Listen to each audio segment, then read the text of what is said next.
নমস্কার, আমি চলে এসেছি রূপা কিচেন উইথ কুকিংয়ে। অন্য দিনের মতন আজকেও একটা রান্না নিয়ে চলে এসেছি। আজকে করব এই যেগুলো হচ্ছে খাসির মাংস। খাসির মাংসগুলো এই যে কুচু কুচু করে কেটে নিয়েছি।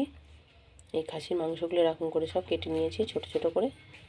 এই খাসির মাংস দিয়ে আর এই যে মটর, এগুলো মাংস দিয়ে এই মটর দিয়ে করব। মটরগুলো কালকে রাতে ভিজিয়ে রেখেছিলাম। মটর মাংস করার জন্য এই যে এখানে আলুগুলো কেটে নিয়েছি, এখানে পেঁয়াজ কেটে নিয়েছি, এখানে টমেটোগুলো কেটে নিয়েছি। এই যে তেলটা তেতে গেছে, তেলে দিচ্ছি তেজপাতা, শুকনো লঙ্কা, গোটা জিরে,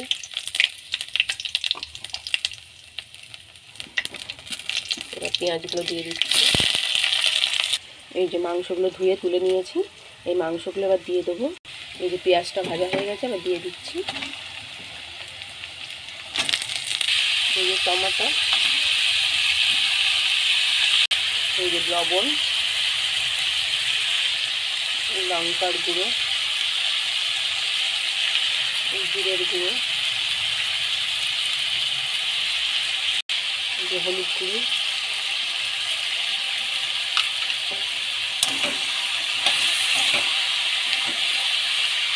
এই যে আদা বাটা সবটা দিয়ে দিচ্ছে। এবার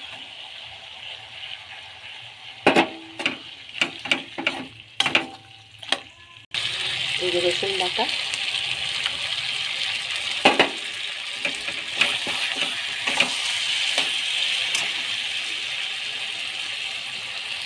এই যে কাঁচা পাকা লঙ্কা চেরা, এই যে মাংসটা অনেকটা কষা হয়ে গেছে।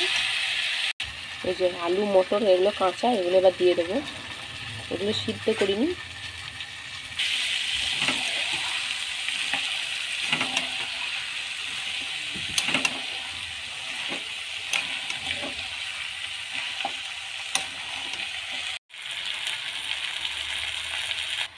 এই যে সম্পূর্ণ কষা হয়ে গেছে, আলু মাংস মটর এগুলো ভালোভাবে সব কষা হয়ে গেছে।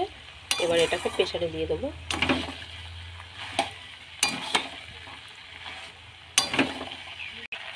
এবার জল দিয়ে দেবো।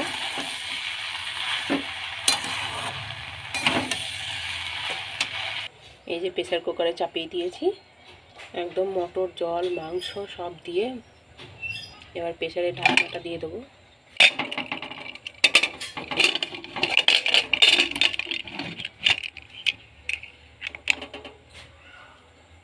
এই যে প্রেসারে সিটি পড়ছে, 5টা পড়ে গেছে, আর 2টো দিয়ে নামিয়ে নেব।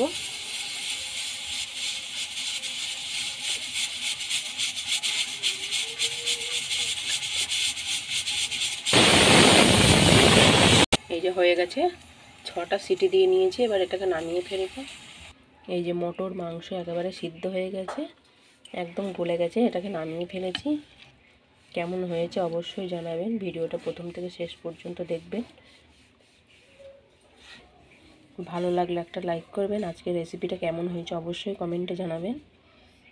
পরের দিন আবার একটা নতুন রেসিপি নিয়ে চলে আসবো।